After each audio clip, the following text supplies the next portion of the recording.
যখন মাদ্রাসা বন্ধ, আমার উস্তাদেরা বলে দৌড়াও, তুমি বাড়ি যাও। কিন্তু আমি বলি আমি বাড়ি যাব না, কারণ আমার মা নাই।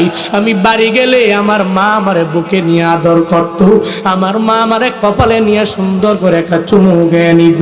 ওই ছোট্ট বাচ্চা একটা মায়ের প্রেমে পড়ে পড়ে আমারে জানায়, হুজুর আমার সব ক্লাসমেটেরা এরা হাফেজ হয়ে গেল, এরা বাড়ি যাওয়ার পরে এদের মায়েদের বুকের মধ্যে নিয়ে চুমু খেয়ে এদের জন্য রবের দরবারে একটু দোয়া করে দিবি। কিন্তু আমি কার জন্য হাফেজ হয়ে বাড়ি যাব? আমার তো মা নাই এই দুনিয়াতে, হুজুর আমার মতো এতিম বালক কেউ নাই। তবে এরপরেও আমি বিন্দু মাত্র পরিমাণ আফসোস করি নাই। আমার বাবা আমারে কত রাতের বেলা বারবার আবদার জানাইছে, ছেলেরে বখাটে ছেলেদের মতো হবি না, বরং মাদ্রাসায় পড়ে একটু হাফেজ হয়ে যাবা। আমার মা নাকি আমি যখন মায়ের গর্ভে, আমার মা কত রাতের বেলা সুন্দর করে ঘুমায় নাই। আমার মা আমার বাবার কাছে আবদার জানাইছে, আল্লাহ যদি আমার একটা ছেলে দিয়া দেয়, এই ছেলেটারে মাদ্রাসায় পড়াই একটু হাফেজ বানায়া দিবেন, একজন আলেম আপনি বানায়া দিবেন। আমি আমার মায়ের আদর পাই নাই, কিন্তু এরপরেও ওই মায়ের কথা আজও পর্যন্ত ভুলতে পারি নাই। হুজুর গো, আমার নবীর দিকে তাকাইয়া, আমার মায়ের দিকে তাকাইয়া আমি এই মাদ্রাসায় 30 পারা কোরআন মুখস্থ করে সিনায় ঢুকাইয়া দিলাম। আমি কত হুজুরের জবান থেকে শুনেছি আমার নবীরও নাকি মা ছিল না। আমার নবী যখন 6 বছর, ওই সময় আমার নবীর মা চলে গেল, কিন্তু আমার তো এখন 12 বছর। আমার যেহেতু মা নাই, এরপরে আমার বিন্দু মাত্র পরিমাণ কোনো চিন্তা নাই। আমি আমার বাবার দোয়া নিয়ে আগায় গেলে আমার হয়ে যাবে। ওই ছোট্ট হাফেজ এটা বলে চোখের বানি ফেলায় আমার দরবারে আবদার জানায়, হুজুর গো, এই মজমাতে যতগুলা মানুষ হাজির হয়ে গেল, এদেরকে লইয়া একটু আপনি এদেরকে নিয়ে আমার মায়ের মাকবারায় যাবেন, মায়ের মাকবারায় দাঁড়াইয়া আমার মায়ের জন্য একটু দোয়া করে দিবেন। আমি বললাম আমি তোমার কথা পরিপূর্ণ মেনে নিলাম, আমি তোমাকে সঙ্গে করে লইয়া ওই মাকবারায় যাব, আর তোমার মায়ের জন্য ওই মাকবারার সামনে গিয়া দোয়া করব।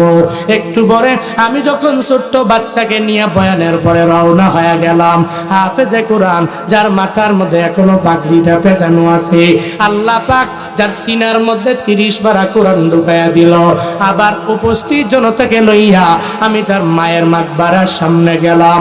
মায়ের মাকবারায় যাওয়ার পরে সূরা ফাতিহা বললাম, ইখলাস বললাম, তাকাসসুর পড়ে নিলাম। এরপরে বললাম আজকে আমি নিজে দোয়া দিব না, এখানে দোয়া দিবে এই হাফেজে কোরআন যার মা দুনিয়া থেকে বিদায় নিয়ে চলে গেল। এই হাফেজে কোরআন তার মায়ের জন্য চোখের পানি ফেলাইয়া আমার রবের দরবারে একটু আবদার জানাবে, আমার রবের দরবারে তার মায়ের জন্য একটু দোয়া করে দিবে। আমি এটা বলার পরে সঙ্গে সঙ্গে হাফেজ ছাত্রটা আমার মাওলার দরবারে মুনাজাত ধরে ডেকে বলে, ও দয়ার মালিক, আমি মা হারা এক বালক, তোমার 30 পারা কোরআন আমি সিনার মধ্যে ঢুকাইলাম রে আল্লাহ। আজকে এতগুলা মানুষ লইয়া আমি তোমার দরবারে আবদার জানাই রে আল্লাহ। আল্লাহ গো, আমি আমার মায়ের আদরটা পাই নাই, আমার মায়ের কবর কি আমি সন্তানের দোয়ার বদৌলতে জান্নাতের বাগান বানায়া দেওয়া যায় না?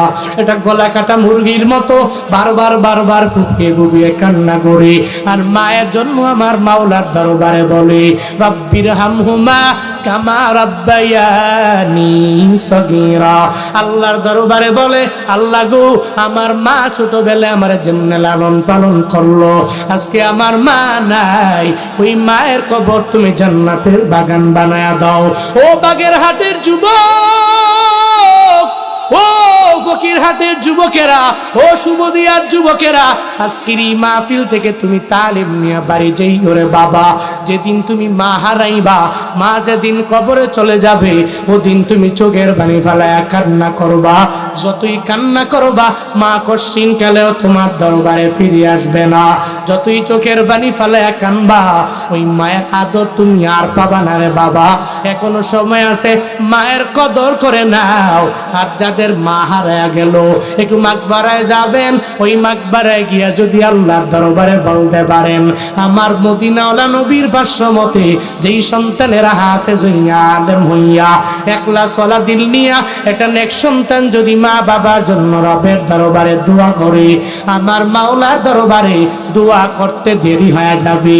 ওই মায়ের কবর যদি জাহান্নামের গর্ত হয়ে যায়, আল্লাহ পাক ওই কবর জান্নাতের বাগান বানায়া দিবে।